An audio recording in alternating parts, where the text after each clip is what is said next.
Hey everybody, my name is James Hancock, and I just got done watching the 2003 version of Freaky Friday with Lindsay Lohan and Jamie Lee Curtis. So, does this movie still hold up? Watching this before the new one comes out. Let's see.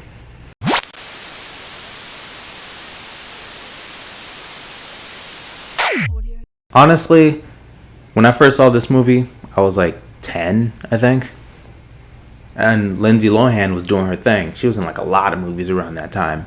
And Jamie Lee Curtis, we love her, you know? And Chad Michael Murray, he was doing this around the time he was doing One Tree Hill. So that's cool. This movie was actually pretty good. I'm not gonna lie about that.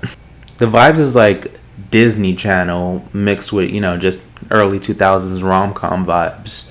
You got a punk rock soundtrack, over the top, just classroom scenes that are just hilarious, and a mom literally rocking out with her daughter's band. What worked with this movie is, honestly, a lot of things work with this movie. Lindsay Lohan is very good in the role that she plays, and Jamie Lee Curtis is, and especially when they're switching places and acting like each other, they really sell it. From the moment they switch to the end, they really just do so well playing each other. And the pacing of this movie was actually pretty good. Like, there was no slowdowns, and it wasn't even moving that fast. It went at a very right speed.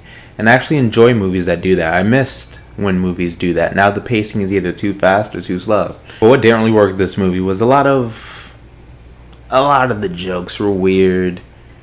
Granted, this movie did come out 22 years ago, but the jokes are odd. The humor is okay, but there's a lot of cringe moments in this movie. Like, a lot of moments that will make you get like secondhand embarrassment from it. And the fortune cookie thing, that whole thing didn't really make any sense, but hey, Disney made an alien, so can't really question Disney logic.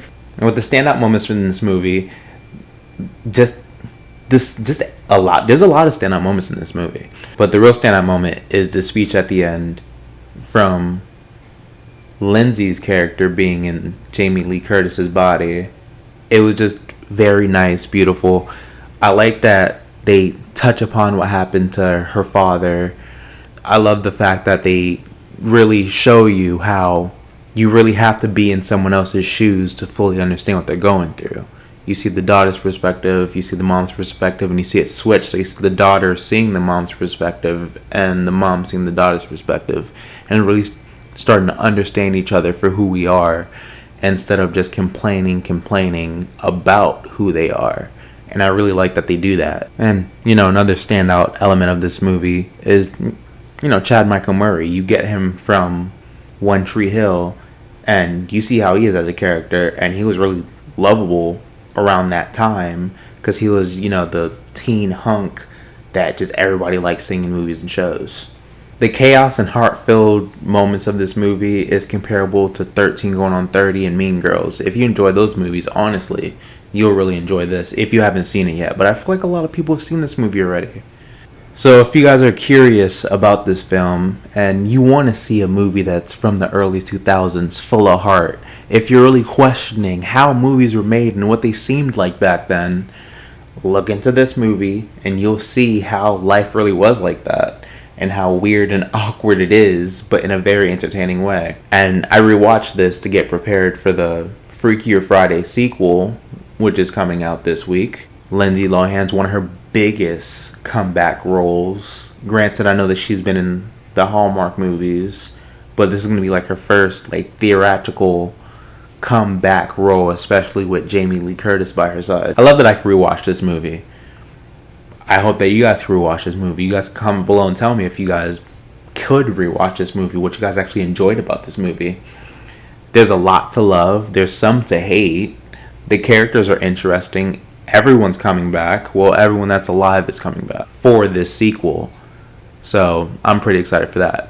And my rating for this Freaky Friday, it's solid with snacks. It was close to getting entertainment, but honestly, this movie has a special place in my heart. I actually do enjoy rewatching this movie from time to time. But this whole thing, this is just my take. So tell me what you guys think of Freaky Friday. And if you like my vibe, comment below, like, and subscribe. And I'm James Hancock, signing off.